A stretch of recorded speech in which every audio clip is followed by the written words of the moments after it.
Halal tourism is a controversial issue currently happening in Indonesia. Firstly, we need to know what a halal tourism is. Halal tourism is a type of tourism that can help Muslim tourists fulfill their need. It includes restaurants with halal certificate, mosque and musalla in a public area, and activities that follow the Islamic rules, such as spirit pools for men and women, no alcohol in public area, and many others. There are two sections of this debate. Firstly, both pro and cons will stating the fact about halal tourism, and secondly, the pro and cons will argue about each other's opinion. Without further ado, pro side, please start the debate. So, in the first place, the idea of halal tourism has received a negative response because in Indonesia, it seems that such issues are compassionate as people haven't fully aware of that concept, which led to misconception. In fact, the application of halal tourism is different from the use of Sharia law, which has been feared by some people in Indonesia. The concept of halal tourism tends to be friendly to Muslim tourists by building facilities such as mosques, Sharia lodgings, and halal restaurants in tourist destination areas in Indonesia. With the largest Muslim population and being the majority religion, I think this is very easy to implement. Also, the concept of halal tourism was made by the Ministry of Tourism because it saw the potential of foreign tourists from Muslim majority countries to come to Indonesia. According to the Ministry of Tourism, the potential profit from this halal tourism could reach 4,000 trillion rupiah. That is the fact stated by the pro side. Now, the con side, you may start. Alright, so in my opinion, to label a place as tempat wisata halal or halal tourism place in a city where the majority of its people are non-Muslim would make the locals feel uncomfortable and resist to make their city labeled as halal tourism place. So take an example of Toba, Toraja, Bali.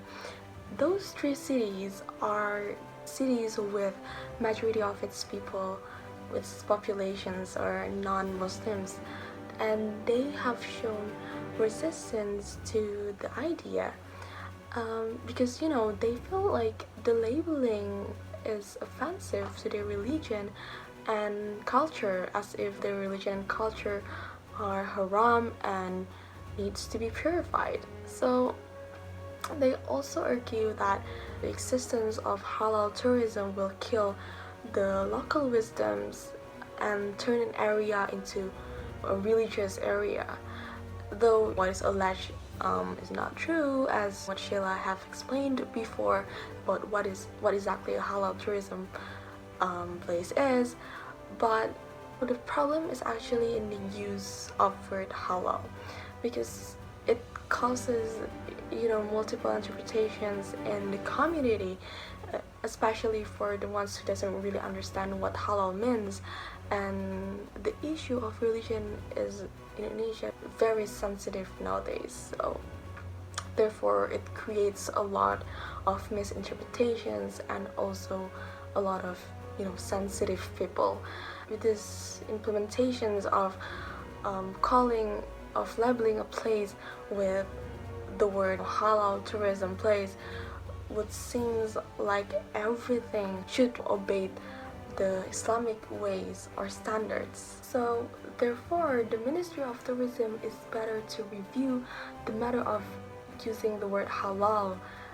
It would be better to use the word, for example, cultural tourism, because by using this word, it would introduce more of Indonesian culture and reflects Pancasila, where we accept differences and we are proud of the rich culture that we have in Indonesia. So the Ministry of Tourism should consider the socio-cultural aspects in Indonesia's tourism destinations, not solely for profit, for boosting our economy. So another solution that can actually be done, that can actually be proposed by the Ministry of Tourism, is to make like a special application for tourists, especially from the east who are Muslims, where there are features to search for halal restaurants, places of worship, Sharia accommodations. So in other words, this will not offend our brothers and sisters in areas where the majority of the population is non-Muslim. So that is the first part of the debate. Now, let's continue to the second part of the debate, which is to argue each other's opinions. The pro side, you may start.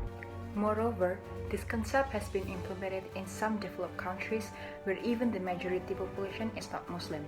For example, in 2016, the total of foreign tourists in Japan increased to 24 million from 20 million. The increase is driven by the increase in tourists coming from Muslim countries such as Indonesia, Malaysia, and other Middle Eastern countries. In fact, tourists from Indonesia in 2009 only amounted to 63,000 and rose to 271,000 in 2016. According to the Japan National Tourism Organization, the increase is because they are being provided with various facilities when they were visiting, such as the availability of prayers to restaurants that offer halal food. Also, Japan holds many halal exhibitions held in Tokyo. Even the Japanese government itself provides an exclusive website that contains guidelines for Muslim tourists, and of course, this assists Muslim tourists in various countries in the world. The potential to make money from Muslim countries is very lucrative, especially since Indonesia has a very potential tourism sector. With a Muslim population of over 2 billion, it is considered as a very big market, and the idea of halal tourism can increase the country's foreign exchange income. Okay, so another thing that I'd like to point out is that this idea will threaten the locals' business, especially in the food and beverage sector, where some of their traditional foods are using ingredients that are not considered halal by the Muslims. But although there are actually also other traditional foods that are safe for the Muslims to eat, however, the downside is these restaurants, they don't have the halal certificate, and Muslim tends to back away to eat in such restaurants where they don't have halal certificate, especially where it's located in a city where the majority of the people are non-Muslims.